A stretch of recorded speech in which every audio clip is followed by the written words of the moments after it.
नमस्कार, mutual फंडू channel में आप सभी का बहुत बहुत स्वागत है।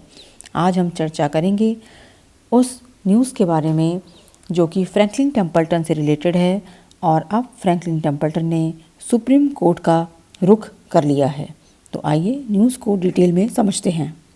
फ्रैंकलिन टेम्पल्टन ने सुप्रीम कोर्ट को अप्रोच किया है against Karnataka high court order और उसने स्ट्रेन दिखाया है रिगार्डिंग जो वाइंडिंग अप ऑफ स्कीम्स के लिए इन्वेस्टर्स का कंसेंट चाहिए according to Karnataka high court order. Franklin Templeton ने सुप्रीम कोर्ट में कर्नाटक हाई कोर्ट के ऑर्डर को चैलेंज किया है और यह ऑर्डर कर्नाटक हाई कोर्ट ने regarding wind down of 6 debt schemes दिया था, जिसमें उन्होंने कहा था कि फ्रैंकलिन टेम्पल्टन को इन्वेस्टर्स से सिंपल मेजॉरिटी कंसेंट लेना पड़ेगा और तभी वो 6 स्कीम्स को वाइंड अप कर सकते हैं। फ्रैंकलिन टेम्पल्टन ने कहा है कि मई 2020 में ट्रस्टीज़ ने एक प्रोसेस शुरू किया था जिसमें यूनिट होल्डर्स वोट कर सकते थे और वो यह अंडरटेकिंग दे सकते थे कि जो सेल ऑफ डेट सिक्योरिटीज़ है वो किया जाए और जो इन्वेस्टर्स का पैसा है वो उन्हें लौटाया जाए। परंतु यह प्रोसेस कंप्लीट नहीं हो पाई थी क्योंकि इन्वेस्टर्स हाई कोर्ट मूव कर गए थे और गुजरात हाई कोर्ट ने इस ऑर्डर पर स्टे लगा दिया था। तो ये जो वोटिंग की प्रोसेस है ये उस समय कंप्लीट नहीं हो पाई थी। सुप्रीम कोर्ट में फ्रैंकलिन टेम्पल्टन ने जो एप्लीकेशन सबमिट करी है उसमें उन्होंने बोला है कि हमने सभी पॉसिबल ऑप्शंस को तलाशा है।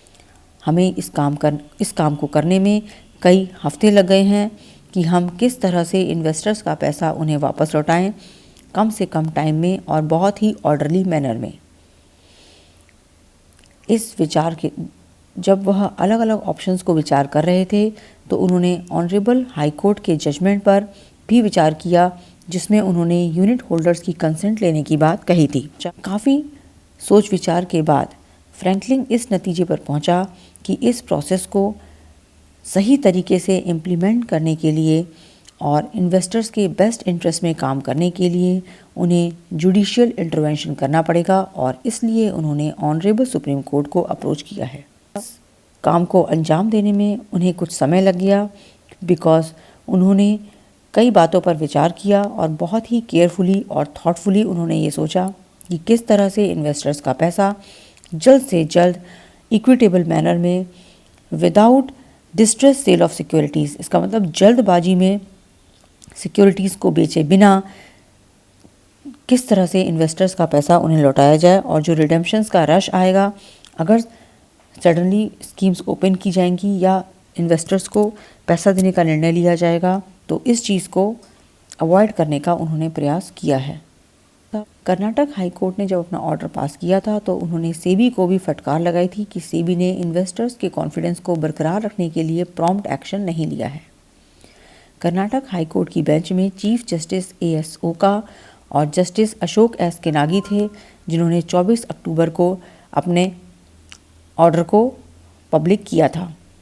कोर्ट ने यह साफ कहा था कि वह ट्रस्टीज़ के डिसीजन को जो कि वाइंडिंग अप से रिलेटेड था उसमें कोई इंटरफेरेंस नहीं करना चाहता है, परंतु फ्रैंकलिन टेम्पल्टन को यूनिट होल्डर का कंसेंट लेना बहुत ज़रूरी है कोई भी क्लोजर अनाउंस करने के पहले।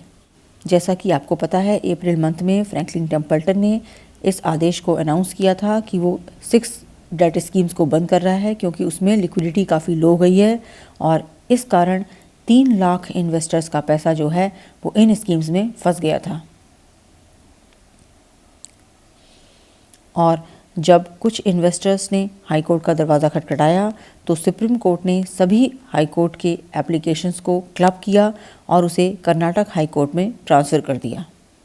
अगर हम फ्रैंकलिन द्वारा रिलीज़ की गई 13 नवंबर 2020 की रिपोर्ट को देखें तो 6 स्कीम्स में total cash flow 9,682 crore rupees का है। जो 4 स्कीम्स कैश पॉजिटिव हैं उसमें 5,952 करोड़ रुपीस है जो कि इन्वेस्टर्स को वापस हो सकता है। इन कैश पॉजिटिव स्कीम में Franklin India ultra short bond fund में 43%, फ्रैंकलिन इंडिया लो ड्यूरेशन फंड में 27% कैश असेट्स है, जबकि Franklin India dynamic accrual fund में 26% और Franklin India credit risk fund में अराउंड 8% के असेट्स इन कैश हैं जो अभी भी फ्रैंकलिन के पास हैं और इन्वेस्टर्स को इतने महीने से किसी भी तरह का कंपनसेशन नहीं दिया गया है।